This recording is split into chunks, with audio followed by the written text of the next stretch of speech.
जय श्री राम। मेरे सभी मित्रों को एक बार पुनः स्वागत है आप सभी का मेरे YouTube चैनल पर। और मुझे पूरी आशा है कि आप स्वस्थ हैं, प्रसन्न हैं। हम विनय पत्रिका का पाठ कर रहे हैं। पद संख्या 180 तक पहुंच चुके हैं। गोरखपुर पब्लिकेशन, गीता प्रेस गोरखपुर द्वारा रचित यह विनय पत्रिका है, जिसमें कि 280 पद हैं। और मुझे नहीं पता कि इसके अलावा मूल रूप से विस्तृत रूप में भी अगर होगी, पर हम जो पढ़ रहे हैं वह गीता प्रेस की पुस्तक है। पद संख्या 180। तुलसीदास जी क्या लिख रहे हैं? बारक बिलो की बलि कीजय मोहि आपनो, राये दशरथ के तु उत्पन्न थापनो। हे नाथ बलिहारी, एक बार मेरी ओर देखकर मुझे अपना लीजिए। श्री दशरथ नंदन, आप उखड़े हुए जीवों को फिर से जमाने वाले हैं। अर्थात जो उखड़ जाता है, जैसे पेड़ उखड़ जाए तो फिर उसका जीवित होना संभव नहीं, किंतु यदि ईश्वर चाहे तो उखड़ा हुआ पेड़ भी पुनः जमाया जा सकता है। साहिब सरन पाल सबल न दूसरो, तेरो नाम लेते ही सुखेत हो तू ऊसरो। ऊसर खेत। आपके समान कोई दूसरा शरणागतों का पालने वाला सर्वशक्तिमान स्वामी नहीं है। आपका नाम लेते ही ऊसर खेत भी उपजाऊ हो जाता है। ऊसर अर्थात बंजर।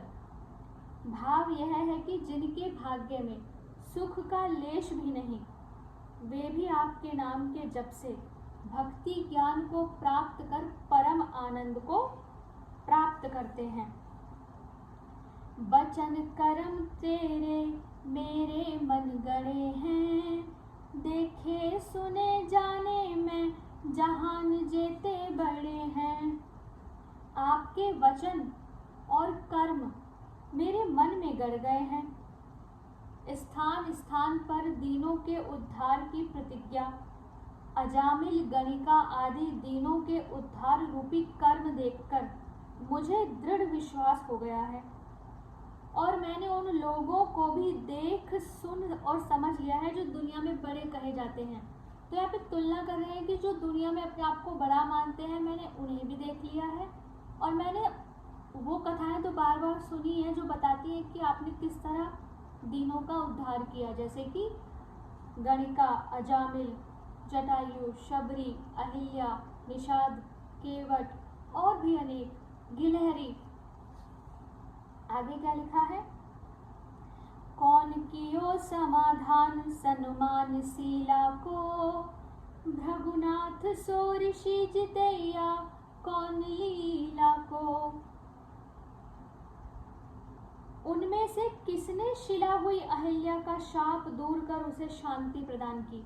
अर्थात जो दुनिया में स्वयं को बड़ा कहते हैं, क्या उन्होंने अहिल्या को शिला से नारी बनाया?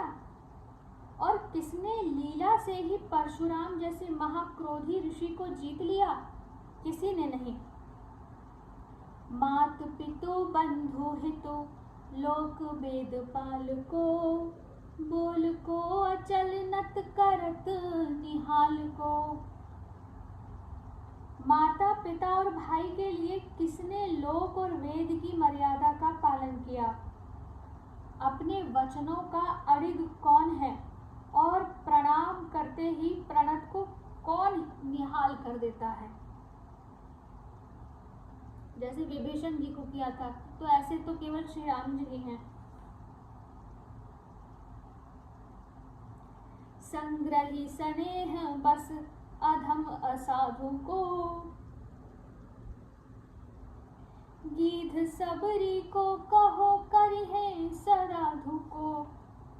इसका अर्थ है कि प्रेम के अधीन होकर किसने नीच और दुष्टों को इकट्ठा किया, अपनाया।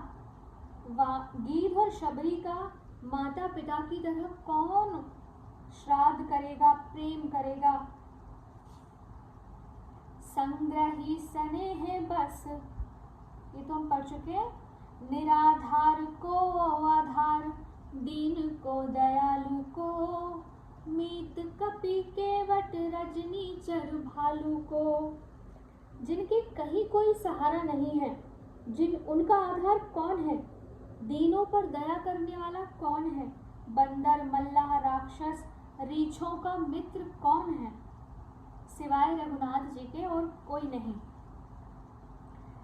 रंक निर्गुणी नीच जितने निवाजे हैं, महाराज सुजन समाज ते बिराजे हैं। सांची बिरुदावली न बढ़ी कही गई है, सील सिंधु ढील तुलसी की बेर भई है। तो यहाँ कहते हैं कि हे महाराज, आपने जितने कंगाल, मूर्ख और नीचों को निहाल किया है, वे सभी आज संतों के समाज में विराजित हो रहे हैं। यह आपकी सच्ची सच्ची बड़ाई कही है। मतलब कोई भी अक्षर बढ़ाकर नहीं कहा, किंतु हे शील के समुद्र, तुलसीदास के लिए ही इतनी देर क्यों हो रही है? बहुत सुंदर पद, एक एक पद भाव विभोर कर देने वाला। पद संख्या 180 आगे के वीडियो में पढ़ेंगे। जय श्री